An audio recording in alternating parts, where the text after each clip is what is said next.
this computer. Okay, recording in progress. Again, everyone, welcome. As everyone is joining us this morning, please do add your contact information to the chat, as I've said. But again, in respect to everyone's busy schedules and time, I'm going to, why don't we just get started because it is 8 a.m. So welcome, everyone. By the end of this call, you will be so sick of the sound of my voice, and I apologize for that, but I'll just take a minute to introduce myself. My name is Lisa Dooley. My role here today is to really sort of facilitate the quarterly breakfast. We call these our leadership breakfast because our intention is to bring leaders in their different specialties to our membership, to our guests, so that you can learn more, right? So always our intention is that when you come to a meeting like this, you're going to learn something. I know this morning already, Laura has learned how to move something from her junk mail into her inbox on Gmail, right? So Lynn, thank you again for sharing. And that's really what the network is about. The network is about not just contacts, but coaching and collaboration, and of course, community. So we are so excited to hear today from Sarah at our quarterly charity, Dogs for Better Lives. She's going to be talking to us a little bit later today.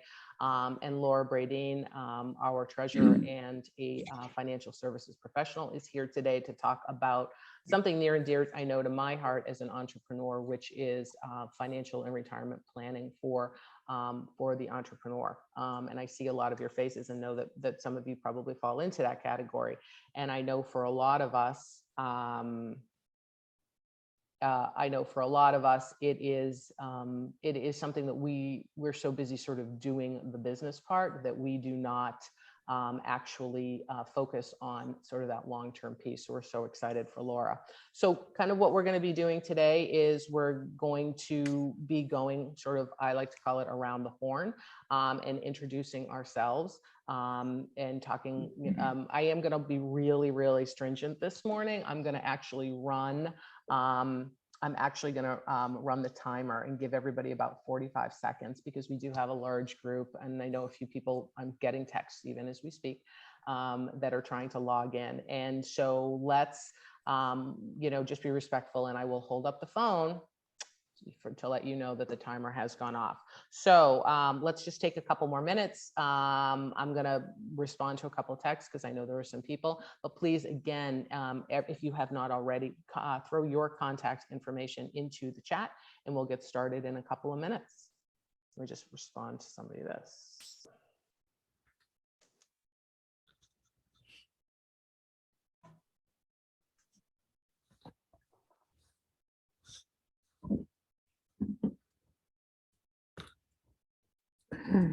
All right. Okay, so good morning, everyone. Again, let's start by sort of going around and introducing ourselves. So I will go ahead and I will start the timer, but I'll start by telling you a little bit about me. Again, you're sick of me already.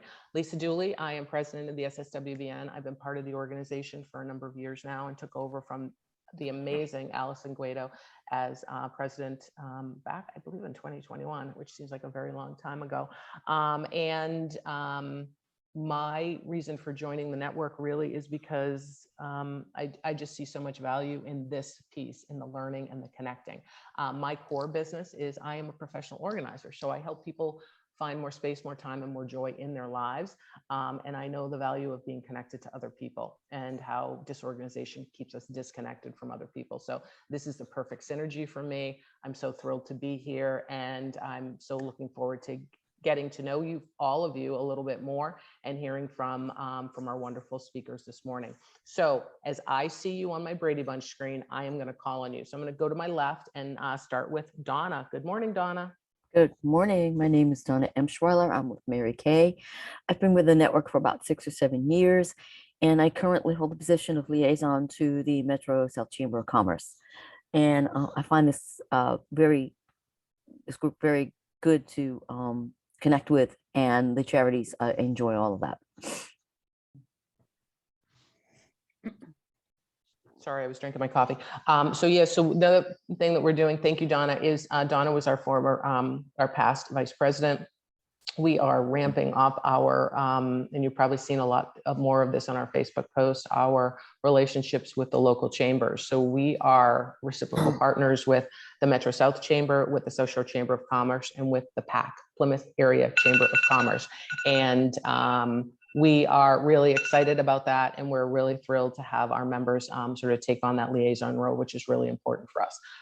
Michelle, good morning. Good morning, Michelle Werdeman. So as Lisa mentioned, I am on the board. I help with the event coordination. So if you have a topic that you'd love to hear about, or if you want to share with the group, always reach out to me because we love to hear from you. But I'm a certified financial planner and a certified life, weight, and career coach. And to kind of just put it quickly, I think one of the things that I love helping people with, which I've started to work with women of all ages, teenagers too, which has been nice, kind of get them young, but is if you've ever noticed, sometimes like we act, feel, and do things without really thinking, like whether it's habitual thinking or habits that we don't necessarily like, that we'd like to change. And it's all subconscious. So with my coaching, we use science-based tools to actually uncover what those beliefs are. Sometimes a lot of them, they're limiting beliefs and they're just stories that we tell ourselves, to rewire our brain so that we have more, whether it's positive thinking, but just more productive thinking. Because that's why we find ourselves stuck sometimes, whether it's a money mindset, relationships, weight, whatever it may be. It's your subconscious kind of keeping you safe, which is how your brain is designed, but I won't get into that science. But yeah, so I love it because by rewiring our brains, we can basically become the director of our life and not just a reactor. So. Yeah, thank you, Michelle. And Michelle touched on another point. We have great events coming up, and we also want to amplify your voice. So if you have an event coming up, if you're a member and you have an event coming up, we can add information and content on our LinkedIn page and our Facebook page. So if you're a member, you'd like us to talk about your upcoming event and post about it and share about it, we'd love to do so, because that's one of the reasons why we're here. And it's really one of the bonuses of our membership. So thank you, Michelle. Eileen, good morning. Hi, good morning. I'm Eileen Borders. I'm a professional bookkeeper with On Time Bookkeeping. My own company is On Time Bookkeeping. And I work with small businesses, both near and far, as everything I do is online to keep your books nice and clean. It's really important to look for that all year long, not just at tax time, because you have to know how your business goes all year. And also, just as a little side thing, I recently became an independent consultant with Rodan and Fields, which is the #1 skincare company in the US. So you can have a clean face and clean books. I love the synergy, Eileen. Thank you. And I also worked with Eileen in another project. Eileen helped me set up QuickBooks for an organization. So if you're looking not just to keep updated, but Eileen helped me actually set up a new set of QuickBooks, a new QuickBooks account. So I went into it nice and clean. It was fantastic. So Eileen also does that, and she's amazing. Thank you for that. Sherry, good morning. Good morning. I'm Sherry Damon. I am the owner of Fly, which is a crazy busy therapy and wellness practice in Marshfield on a tiny little therapeutic farm. And we treat eating disorders, anxiety, depression, people of all ages, all genders. And we also do a lot of wellness teaching and workshops and have a lot of wellness products. So we're pretty busy, but the business side of things is what I'm trying to learn by being here. Excellent. Well, welcome this morning. We're so happy you're here. Sarah McCracken gets the award for best background. I think we can all agree on that. And I know we're going to be hearing from you later, Sarah, but if you'd like to just introduce yourself. Sure. Thank you very much. I can't take credit for the background. We have a wonderful marketing team. I am not the tech guru. So Laura, I'm with you on that one. But good morning, all. My name is Sarah McCracken. I'm the Executive Director of Dogs for Better Lives. And I know I'm going to have a whole bunch more time to fill you in on everything we do. So I'll wait till then. Thank you so much. We're so excited to have you here. Pam Cunningham, good morning. Good morning, everybody. Pam Cunningham. I was on the board for, 3 or 4 years and involved with the organization for probably close to, 8 now. And thoroughly enjoyed all of it. I am a former financial advisor and also, like Michelle, a certified financial planner.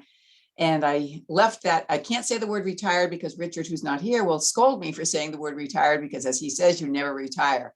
But nonetheless, I'm no longer practicing. I left the practice the end of 2020 to pursue all sorts of fun retirement things.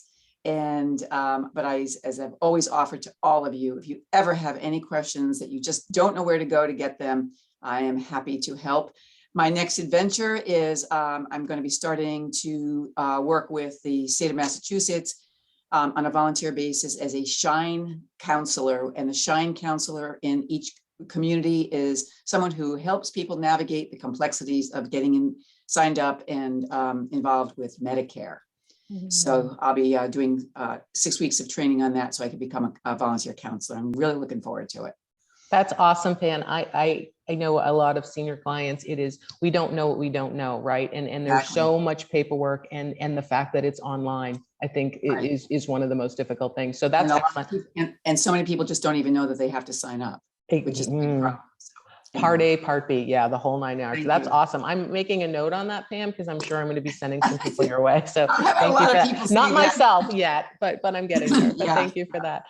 We're so happy to see you. Dr. Bonnie, good morning. You're Unmute. muted.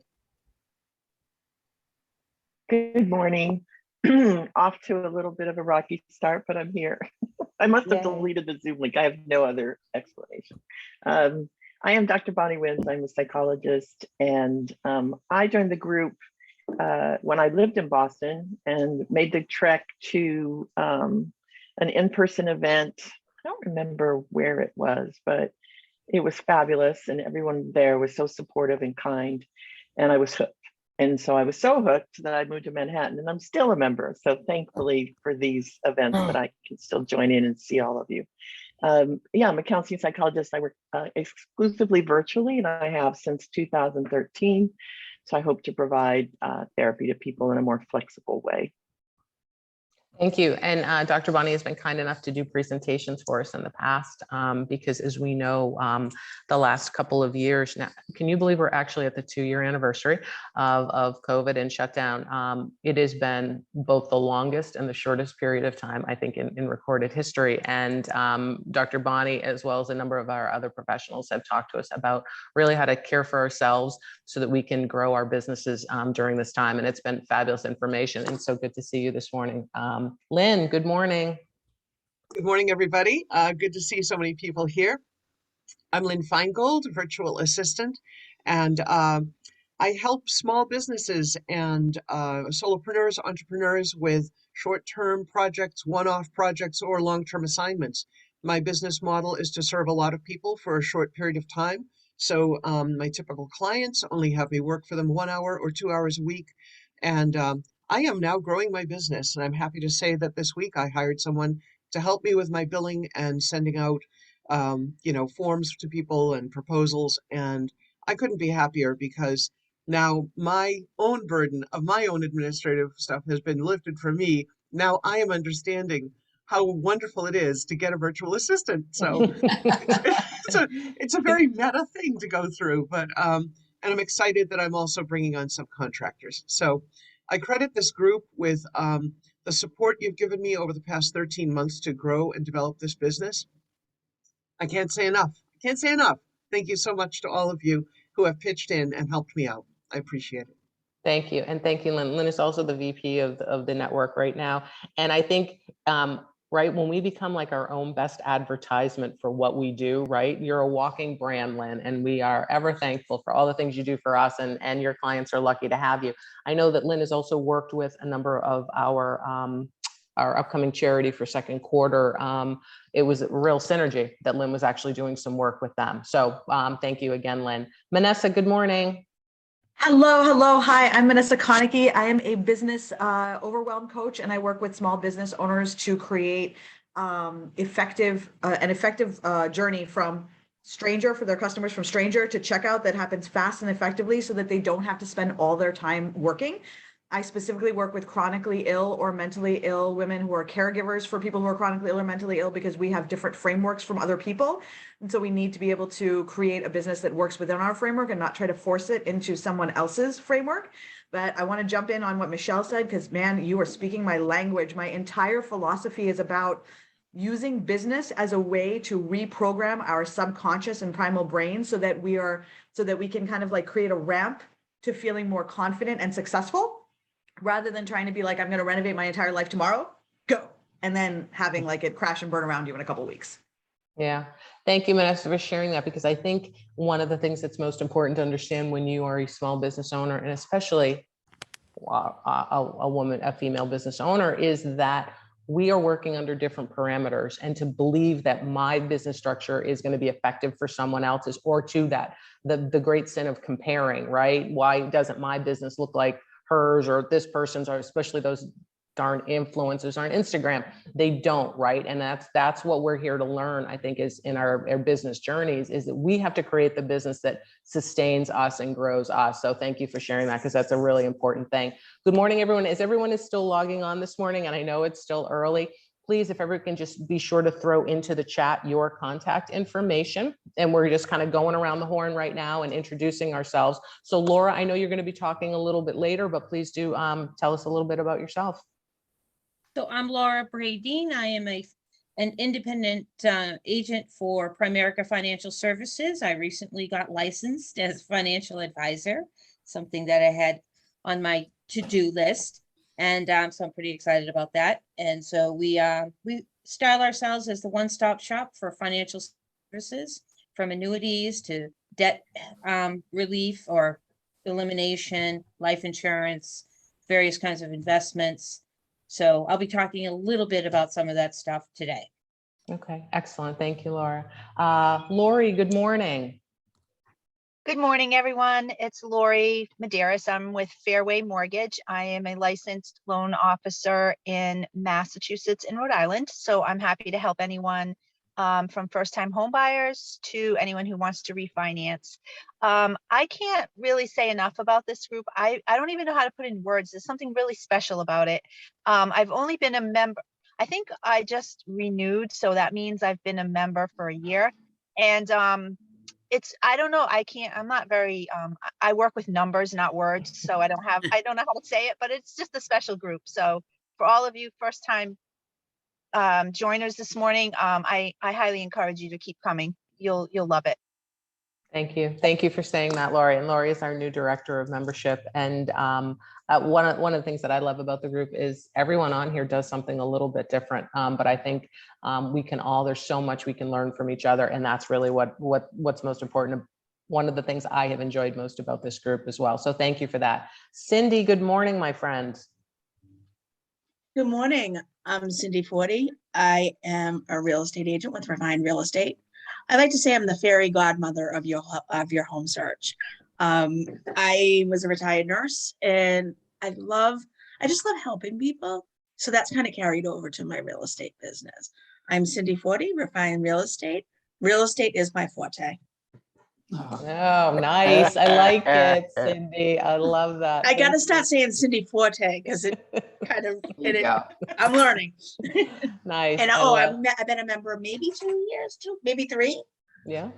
Well, 2 or 3. 2 or 3. And I know that it's interesting because some of us have like changed different companies, but I think it's the consistency, right? Cindy has been a consistent member and comes to a lot of events, especially to a lot of our focus groups, right, Cindy? Yes. Which is always a great event. So we're really excited about that. So I'm going around. Kristen Wright, good morning. Good morning, everyone. I'm Kristen Wright. I'm an interior designer based in Weymouth, primarily residential, and glad to be here this morning. Excellent. Thank you. I'm so excited to see you. Marty, good morning.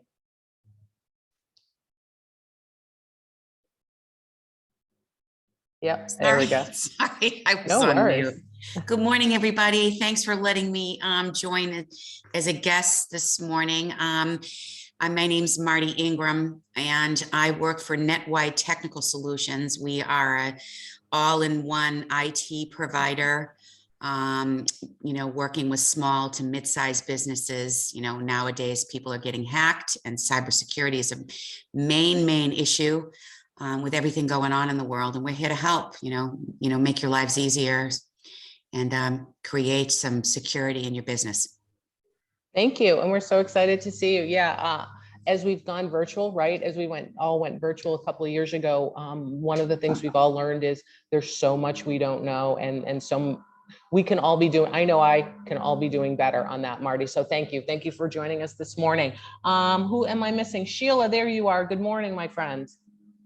Hi, good morning. I'm dialed in and I'm actually on too. Trying to figure this out in the car. Driving my son to school, but Sheila Barber Home Inspections. We're on the South Shore. My husband and I are here for those nervous home buyers, sellers, realtors looking for quality and thorough home inspections and additional services, brokers, and who do you know that you could send to us? Again, we're on the South Shore. Sheila and John Barber Home Inspections. I also do dry nail polish, and good to see you all. So excited to hear about Dogs for Better Lives, being the charity coordinator for the network. Super excited and welcome. Thank you, Sheila. Sheila's done an amazing job. So that's the other thing, is one of the important tenets of the organization is we do support a quarterly charity. So if you have a quarterly charity that you are involved with, that's near and dear to your heart, please do reach out either to myself at info@SSWBN or reach out to Sheila.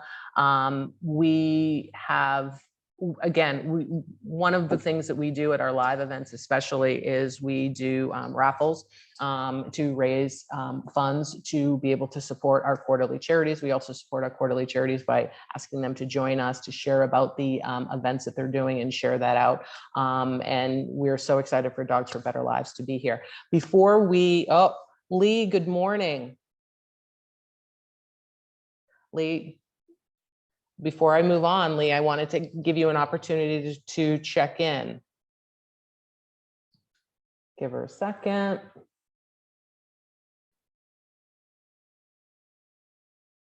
All right. Well, one of the things I'd like to do before we move on, because I always forget to do this and I always get a slap on the wrist, is to take a photo.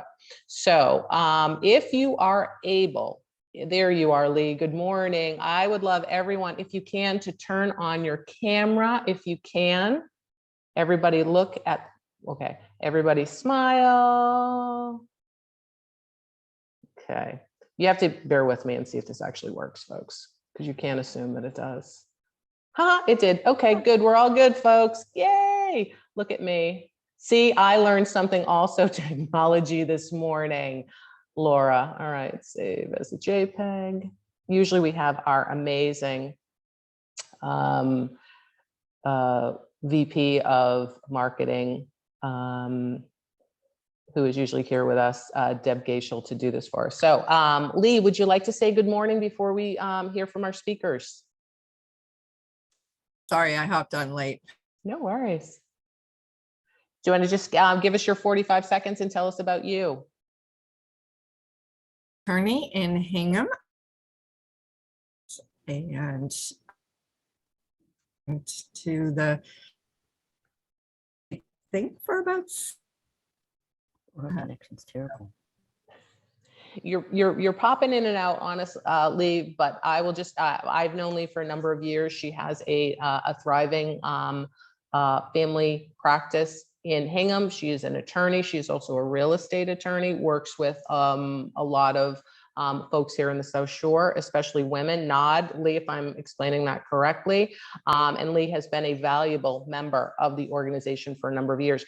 And this is a good place to add that if you are ever looking for a resource, if you're ever looking for your bookkeeper or a mortgage professional or a counselor or a real estate professional, the first thing I do is I go to the directory to see who in the directory or who in the network does this type of work. So if you ever have a need for that, please always go to the directory and you can find our membership and who might be in that. So we've taken our photo, we've talked about ourselves, so it must be time for us to turn it over to Laura so that she can talk to us about retirement planning for the entrepreneur. And I believe we were already ready to screen share.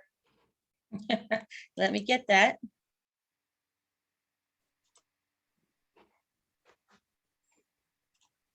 Is it sharing? It says you have started your screen share. Here you are. you go. Fantastic. Awesome. Okay. Yay.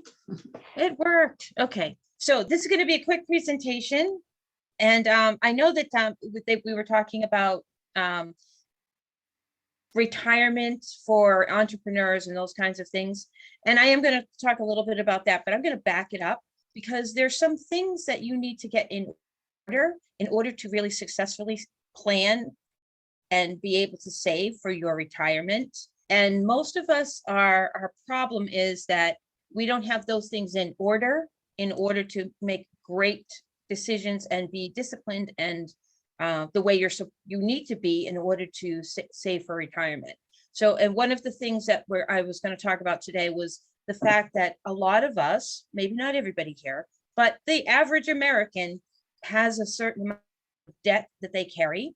And debt is one of the big things that keeps you from saving for retirement or for any other goal that you might have. So one of the big deals, the big things you need to put in order is trying to get out of that debt cycle and into more of a let's have some cash cycle. So and credit cards are one of the worst things to be in debt with. So here's how we're going to switch over from being in continuous debt to have some cash. Is there are 3 steps that we all need to follow. One of them is learning how to pay yourself first. And again, I think that because of, being business people, being women, we tend to put ourselves last, and we pay all the bills, and we do all, give money away and whatever we're doing. And if there's money left over, we pay it to ourselves. And that can't be the way it is. You need to pay yourself first. It has to be the first bill that you pay. Now I understand, okay, if you can't pay the rent and pay yourself, okay, but it has to take more priority than it does for most of us. It has to be at the top of the list that I need to pay myself first. And that's, there are 3 accounts that I'm going to talk about that we use to do that. Step 2, in order to get everything in order, would be to pay off your debt as quickly as possible. There are some systems you can use to do that. And step 3, rather, the last one there is protecting your income by usually that you do that with life insurance. So let's take a look at these 3 accounts that you need out of step 1 for paying yourself first. You need an emergency fund. And that is something, again, that you need to put on the list. I need to devote my money, some of my money, to my emergency fund.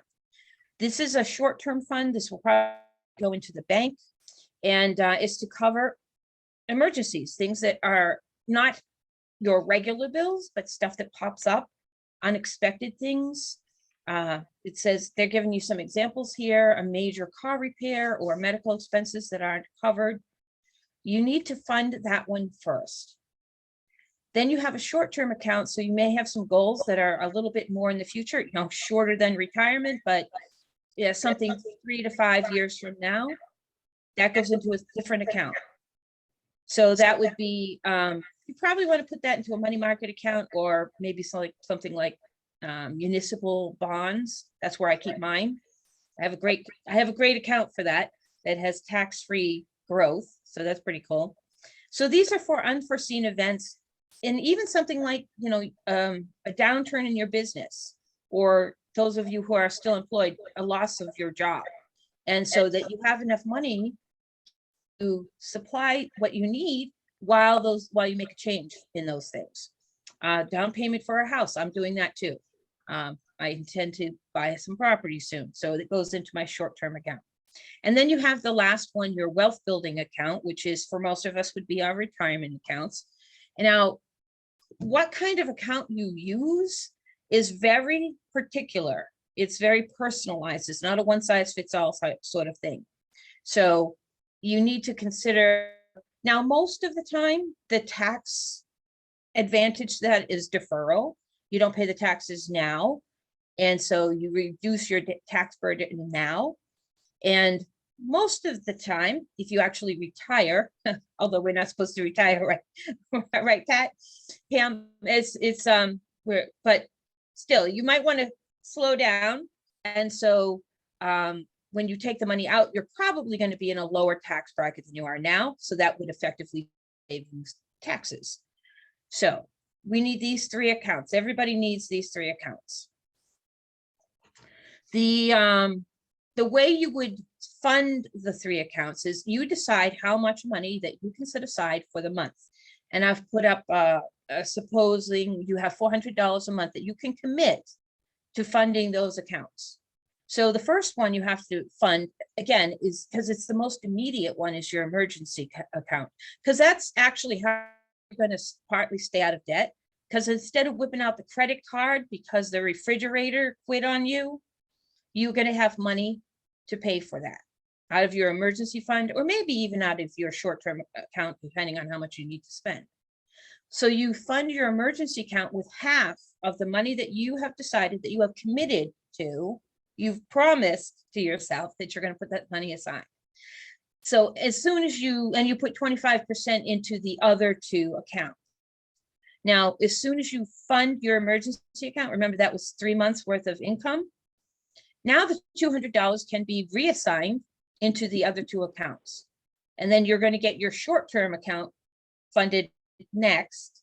Then that means all the money can start going into your retirement or your long-term goal account. So that's how you fund those 3 pay yourself first fund accounts. Now, one of the things that I wanted to talk about is when you retire or when you set up a retirement account, pretty much all of those accounts are investment accounts. And it's important that you understand how the market works or how investing works so that you won't be afraid. So it also that you will be able to invest comfortably in the way that is best for you, to your best advantage. Knowledge will help you feel more comfortable about investing money. So one of the most common kinds of investment, especially for something like a retirement account, is a mutual fund. And not everyone quite understands what a mutual fund is, so I'm going to give you a quick rundown. Individual people, individual investors, their money is pooled by professional money managers who are watching over the money. Now, what this pooling does is it allows you to purchase a fund that may have as many as 150 stocks in it. So you're not investing in individual stocks, because one of the big deals about successful investing is diversification. I added this to the slide. Don't put all your eggs in one basket. I'm sure you've all heard that saying. So we want to diversify our investments so that no matter what's going on in the market, you don't have huge swings in your portfolio. So, and they're giving you some examples here that a mutual fund usually has some kind of focus, like maybe it's a bunch of stocks from the entertainment industry or the technology industry. And I'm not recommending specifically what you see on the screen. That's just an example. So it might be that you have a fund that you would prefer, or it's something that is like near and dear to your heart or something. You can pick mutual funds that are focused on that. And even one fund is going to much more diversify your account than you could really ever do by buying individual stocks. So mutual funds are part of the diversification and the less volatility, less up and downs in the market than buying individual stocks. This last one about investing here is dollar cost averaging. Now, I had a client recently who called me up. He heard that the stocks were going down, and he asked me to pretty much sell off everything he had in his account. And I was like, at first I thought he had like a major financial problem and he needed the money. Then he told me it was because of the market. And I was like, hang on just a minute. And it turns out that the value of his portfolio hadn't decreased at all. It was actually still increasing. But here's the thing, that is never what you should do, pretty much, okay? Because here's like a graphic example of why it's okay for you to have a dip in the market. In fact, you might want to have that happen, because if you're investing only when the market is going up, you know, you're every time you should be having that, you should be putting that money that we just saw regularly into an investment account. You should be disciplined and not, you know, stop doing that. You should always invest what you have committed. And so someone who's investing in a continual bull market, a market that's always going up, compared to someone who is able to take advantage of a dip in the market, let me show you how that works out number wise. So quite frankly, the thing that you are buying, you're buying shares, and the shares are worth something. So when you see your portfolio lose value, it's not because you lost shares, it's because the shares value reduced. Now, if you see this, I won't go through all of the things on this slide, but you have investor A, he's the one that with a continual bull market. And investor B he invested during the dip in the market. In the end, they both invested $600 during this 6-month period. If you can see here, and that you can see these prices are continually going up and these prices are fluctuating. So you're buying different amounts of shares with that same $100 you're investing every month. The person who wound up doing something during the dip, he came up with a total of 125 or 126 shares, whereas the other person only bought 42 shares. And even if you look at the difference, so this is how much the average he paid. This guy paid a lot less per share than the guy that was doing the bull market. And even if he's at 20 at the end, he only has 42 shares.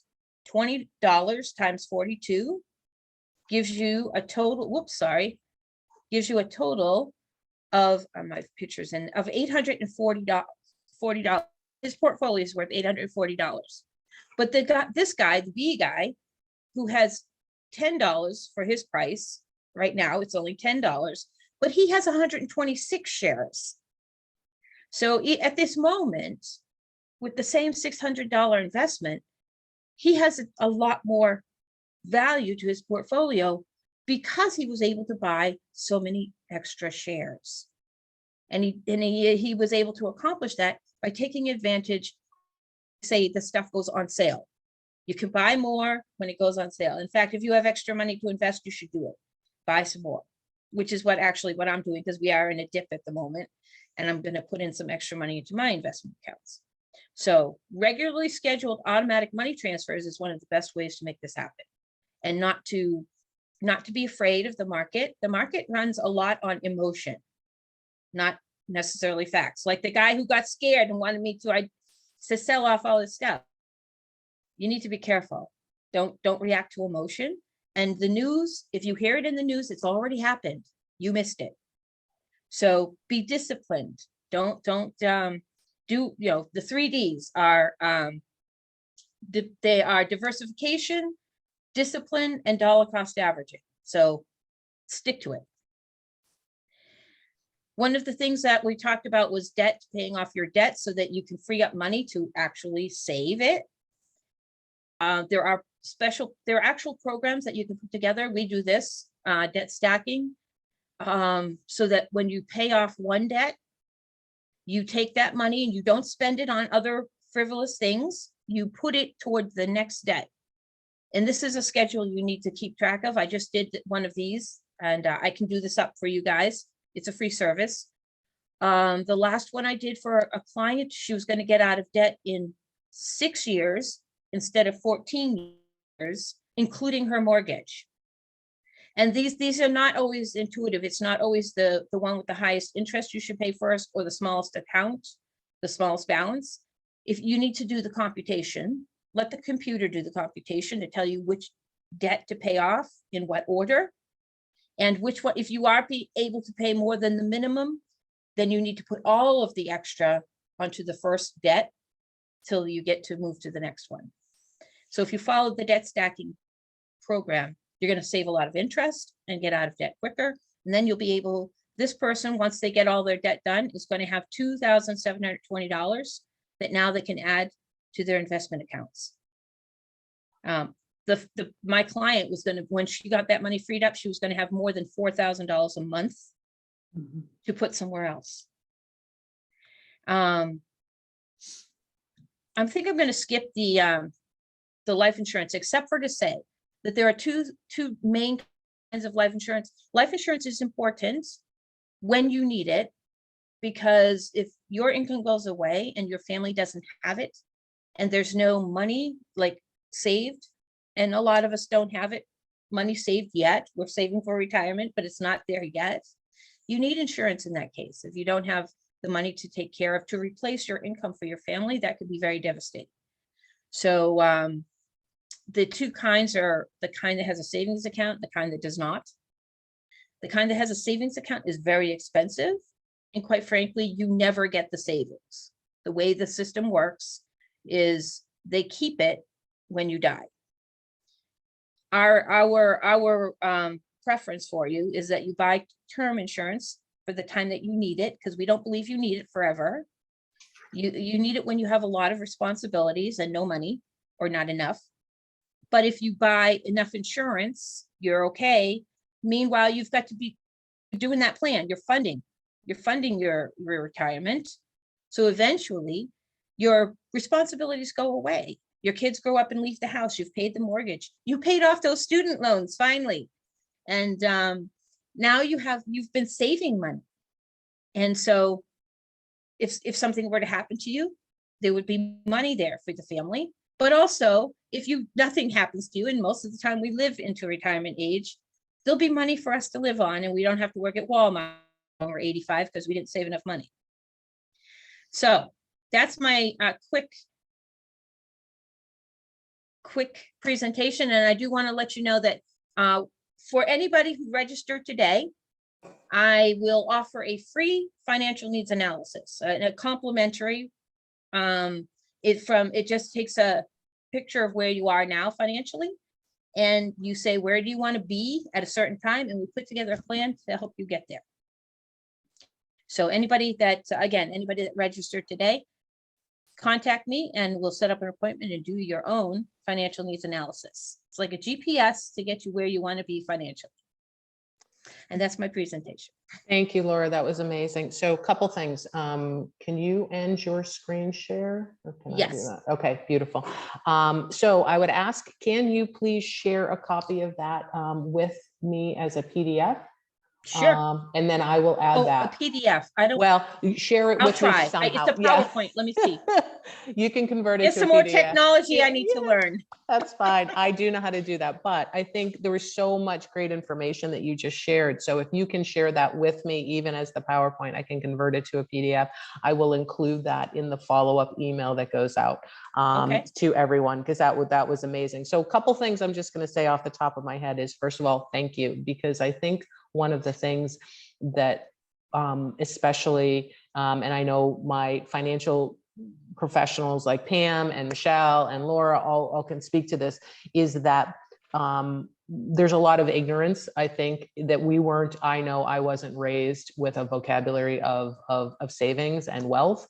It just wasn't a conversation that we had when I was growing up. And I think it's the fear that holds us back of knowing. And especially when we are small business owners, if you work for a larger company, there might already be a 401k, or if you work for a nonprofit, it's a 403b, right? But for those of us who are self-employed, there's something called a SEP IRA, right? And sometimes when we're entrepreneurs, we're so busy with the day-to-day and making rent and covering our expenses, all of those things, we do not think about retirement. And it was, I'm embarrassed to say, years into my business before I started to actually fund my retirement. And I do it. And some years it was literally $1,500, but it doesn't matter. The idea is that you're doing it because the value of the compound, right? The compounding interest and the compound effect of that. And if you haven't read Daryl Hardy's book, The Compound Effect, I suggest you run out and get it. And that goes to a lot of things, not just investing, but it is it's so valuable. And I will just share a quick story. During the beginning of the pandemic, when we were all sort of shut down, a friend of mine who is an organizer got COVID, and she couldn't work for almost 2 months. And she said the most powerful lesson she learned is, I didn't have nearly enough money in my bank account. I had been she had been working steadily as an organizer for years and years and years. And it had never occurred to her until she was in that emergency situation that she just didn't have enough funds saved up, because we're always working under the presumption that we can work.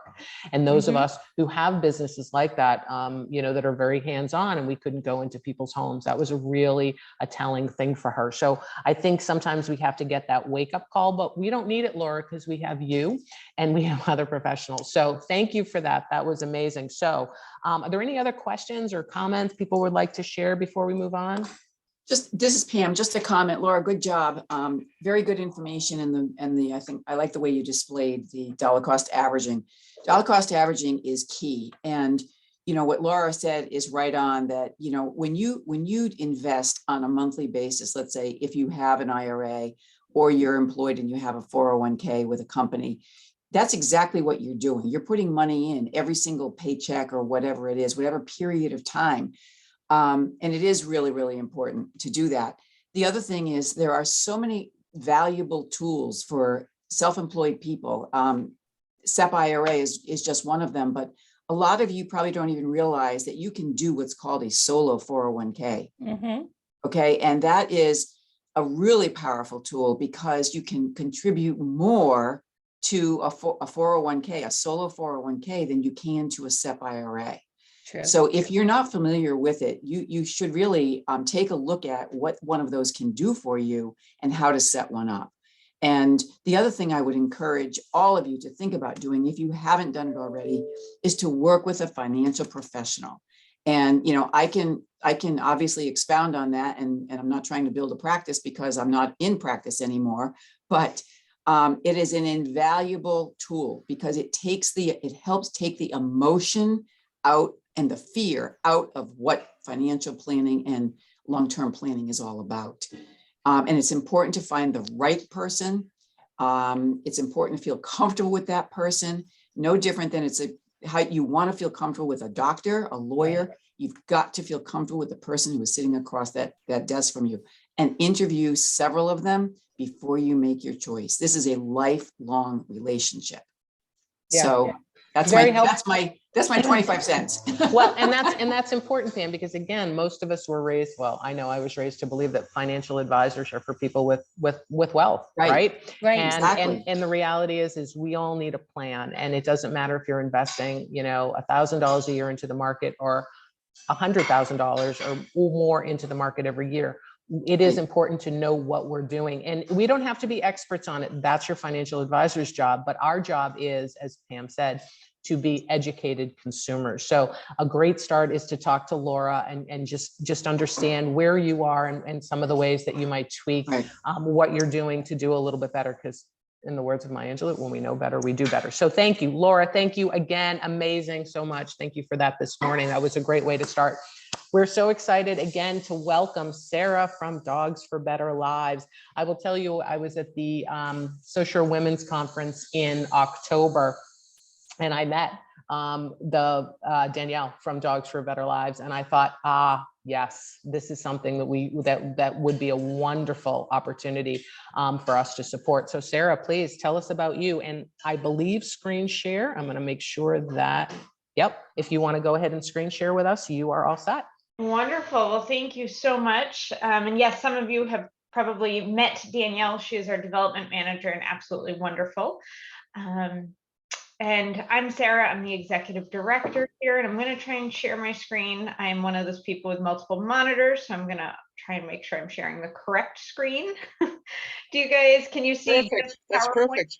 Yep. Okay, beautiful. So I'm just gonna kind of jump right in, give you the background on us, and then want to leave it open for questions because the world of assistance dogs is certainly filled with questions and lots of different nuances. So quickly, a little bit about my history is I have been in the assistance dog industry for about 12 years now, and got my degrees from Penn State in psychology and rehabilitation services. I knew I loved dogs and I knew I wanted to help people. Didn't really know going to college how I was going to do that, but along the way found out about assistance dog programs and just went into that industry. I started as a dog trainer, an assistance dog trainer, got my credentials, and then with another organization, I was out in California, and then I moved to Texas to open a facility there in partnership with Baylor Scott and White Health. But Massachusetts is home for me, and I've always lived following the job. And for once, I wanted to pick where I was going to live and kind of let the job follow that. So my husband and I made the decision to move back to Massachusetts. Of course, we arrived a week before shelter-in-place orders came down, so I don't recommend doing that. But we were fortunate and able to make it work. Came out, and that's when I connected with Dogs for Better Lives, and they were looking to expand particularly to the Northeast. And so I said, sign me up, and that's kind of how we came to be. So I'll get right into it for about Dogs for Better Lives in general. So Dogs for Better Lives was established in 1977. And up until recently, our headquarters or our only office has been in Oregon, but we have been serving the entire country all along. It just requires a lot of dog transport. Dogs get trained out in Oregon and then sent across the country. So we wanted to be able to better utilize our resources and have another facility. But overall, DVL's mission is to professionally train dogs to help people and enhance lives while maintaining a lifelong commitment to all dogs they rescue or breed and the people they serve. And in particular, that's important to us because it's a two-found. We're advocates for the dogs and need to make sure those dogs have high quality lives their entire life, regardless of where they end up in placement. And also, best suit our clients and find the way to be responsible for them. So our values are caring for the dogs, caring for the clients, and care for the donors by being responsible stewards of donor dollars. And we are able to do that. We'll get into the Charity Navigator. It's important for us to have a very high rating, and also that all of our donations 100% fund programmatic services. For all of our administrative fees, we operate that based on revenue from our endowment. So that way, every donor dollar goes to help a dog, help a client. It's very, very important to us to maintain that fiscal responsibility. All right. So the types of dogs that we train hearing dogs, and they alert individuals who are deaf or hard of hearing to different sounds. Typically in training, they are trained 5 different sounds. So it could be the person's name, it could be the doorbell, a smoke detector, whatever it is. And then the individual can then expand on that in their home based on what they need. And we train them to have those tools. So if I was an individual who needed a hearing alert dog, it would be, say, my doorbell rang and I can't hear it. The dog pops up, doesn't matter if they're sound asleep or playing with a toy, it's all very positive reward based. And we want them to want to do this thing. So it's not for those of you who have had dogs, I have a dog that would probably, take him 10 minutes to get up, do his stretches, then come over to me and alert to that door, and the package is long gone. But they'll come over to the individual and typically take their nose and alert on their leg. And then the person can turn and kind of indicate what, and the dog will lead them to the source of that sound. So for everyday thinking, we use the example of a doorbell. But what you don't realize is it could be the difference between an individual feeling like they can sleep soundly, because if a smoke alarm is to go off and they don't need to worry about it, or instances that are even less about the actual alert work and more about being involved in the family dynamic. It can be very, very difficult to slowly start to lose your hearing, and it can be isolating. And so for people to not feel like they're missing someone calling their name, or they can watch a niece, nephew, grandchild because they're not worried that they're putting that child in danger because they can't hear the baby crying. And it really is a lifelong impact on them and full scope of their life. It's not just not missing one sound. So originally we were an organization called Dogs for the Deaf, and this is exclusively what we did, was hearing alert dogs. And then we expanded to become Dogs for Better Lives, and that was to incorporate additional placements. And so we do autism assistance dogs, which are trained to enhance the safety of children with autism by acting as an anchor and preventing the child from bolting. Right now we exclusively serve children with autism, but they, and it can be in any type of incorporation based on the individual's needs. So it could be just a grounding presence, deep pressure. That can be a great tool, not only just that weighted blanket or the deep pressure, but to feel another living creature, the heartbeat. It helps with social interaction without us needing to, worry about what the response is. Essentially, the dogs are non-judging. They truly don't care, if your face doesn't react exactly the way we are all accustomed to, and that can be a really powerful tool. We also place facility dogs where they work with professionals to help a marginalized population. So that could be a physical therapist who's working with individuals with either disabilities or an acute injury. And it can be as simple as it's just motivating, especially for children. I've worked with a child who had a stroke in utero, and he didn't want to use the left side of his left arm. He called it lefty. He would do just about everything to turn and try and use the other side. And it was honestly as simple as putting the dog on his left side. We were just doing an interview with the individual, and the little boy, for the first time ever, was looking to his left, and the parents are in tears. And I don't realize at that moment how big of an impact that is, that just willingly left to his own devices, he wants to turn left. And so to utilize that in a professional setting, suddenly therapy isn't so big and scary. It's not just painful, it's play again.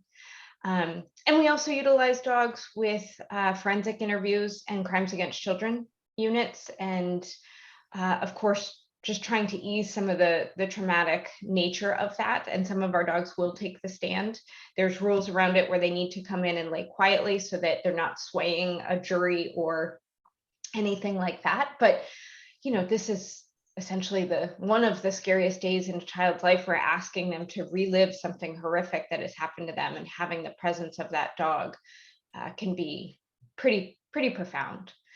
And then sometimes we have dogs, we call them career change dogs. A lot of people call them any different thing, of release dogs or whatever it is, but it's ultimately a dog that isn't best suited for a working role like this in the other three categories, but they still make a fantastic dog. Some of them might go to search and rescue or another type of working role that we ultimately don't serve. And some just go and be wonderful pet dogs who maybe might do therapy work or just be a benefit. I talked about my slow pup. He's not motivated to do just about anything quickly unless I have a jar of peanut butter out, but he makes a profound difference in my life. So they certainly go on to still do great things for individuals.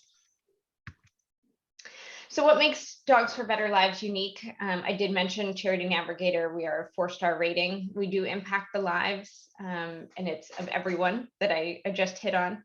A big thing for me in this industry is we actually provide these dogs free of charge to individuals. They don't need to raise the funds themselves, which, it can take about $50,000 for us to breed or rescue and then train the dog.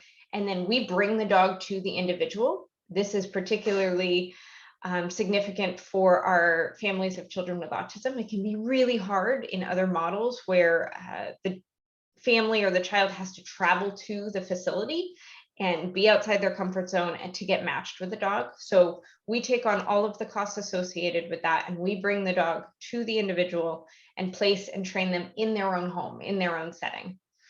And again, we ask no cost whatsoever. They don't need to do any of the fundraising. We do that. Danielle does that. That's how she's out working her mojo that all of you have met.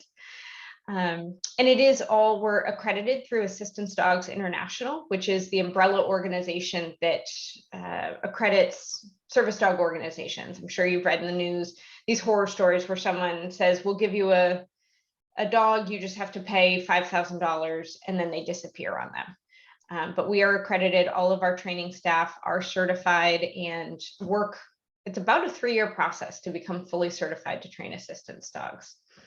And then ultimately, we value all lives. We utilize rescue dogs as well as purpose bred. And for our breeding program, that's labs and golden retrievers and a cross between the two. And then we have no breed restrictions or size restrictions for rescues. It's if they have the right temperament. But regardless of if they end up graduating as an assistance dog or career changed, whatever it is, we maintain that lifelong commitment. And sometimes we actually just had an instance where an individual who had adopted a career change dog a number of years ago passed away. No one in the family could take the dog, no questions asked.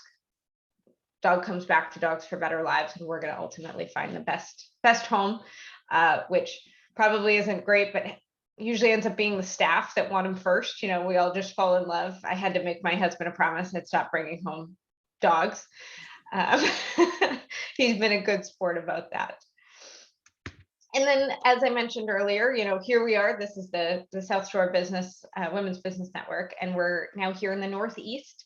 So in May of 2020, we did acquire actually 2 properties in Falmouth, and we now have 10 plus. We have 2 more coming next month.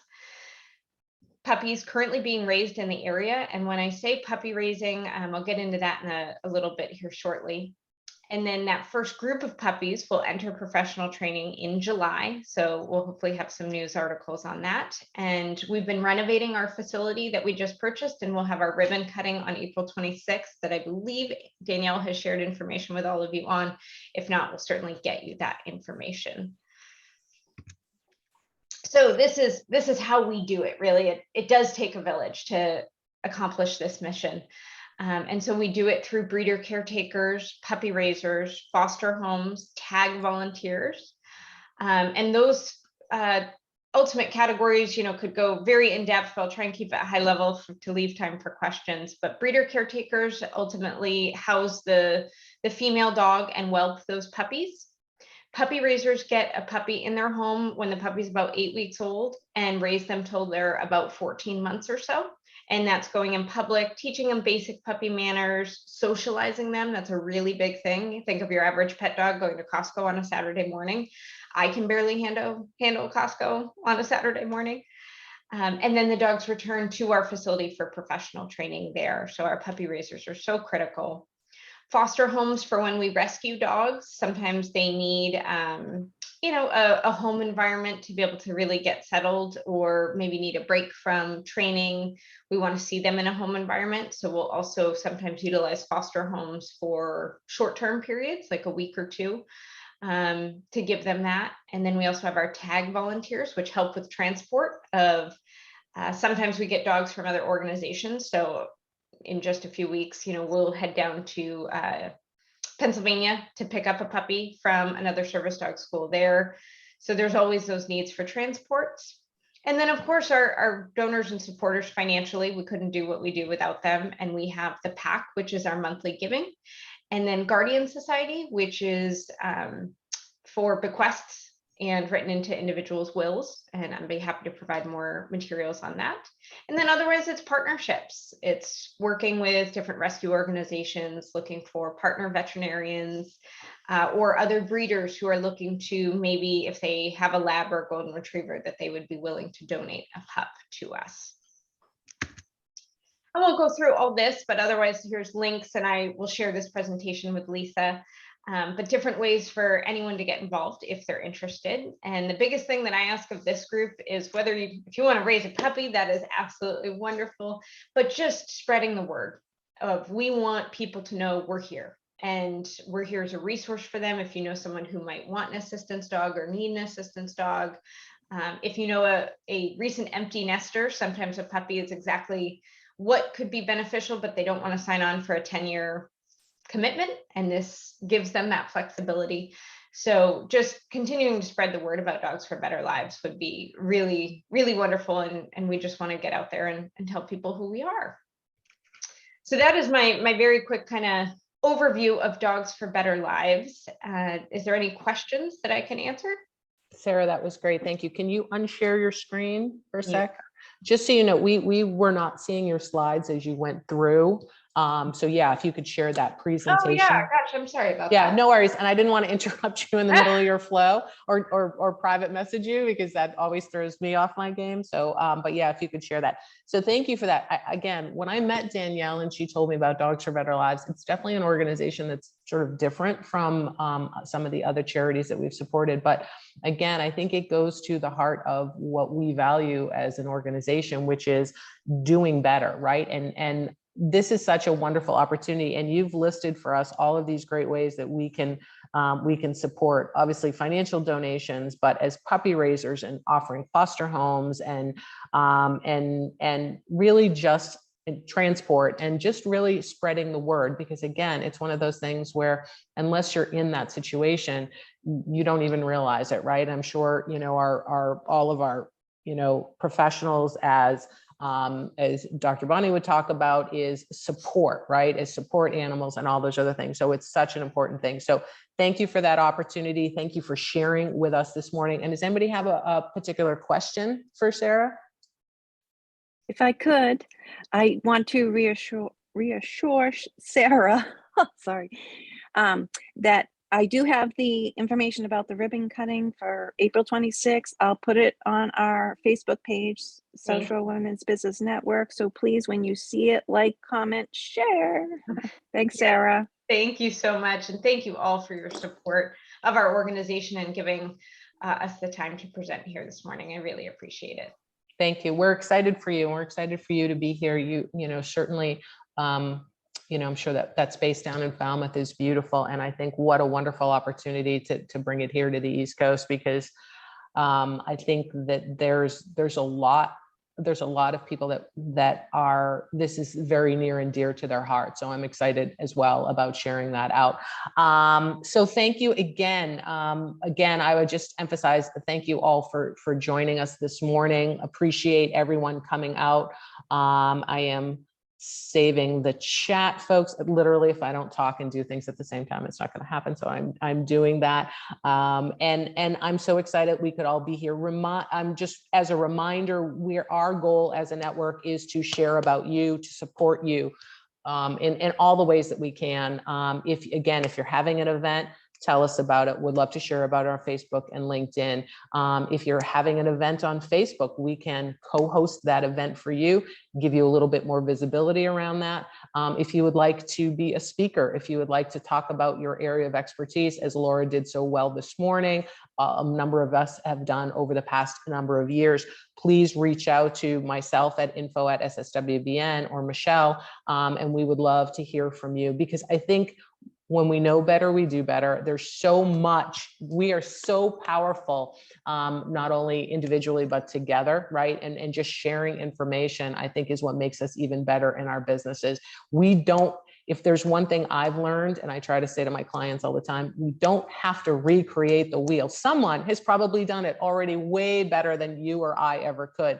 So why don't we just work on the knowledge that already exists? But so connect with the people that you've met here on the call. I'm going to again share the chat with everyone. Reach out to someone that you met. Networking doesn't just happen in meetings like this. It happens after the fact. So don't let the networking and the momentum drop here. Definitely reach out to someone, connect with all of these excellent people, and make it happen. So thank you all for joining. Please do go to the website, sign up for some of our wonderful upcoming events. We're going to be adding something again for also for April. We're still working on some more wonderful presenters, and we're looking forward to it. So thank you all. I am going to, okay, Lisa, stop the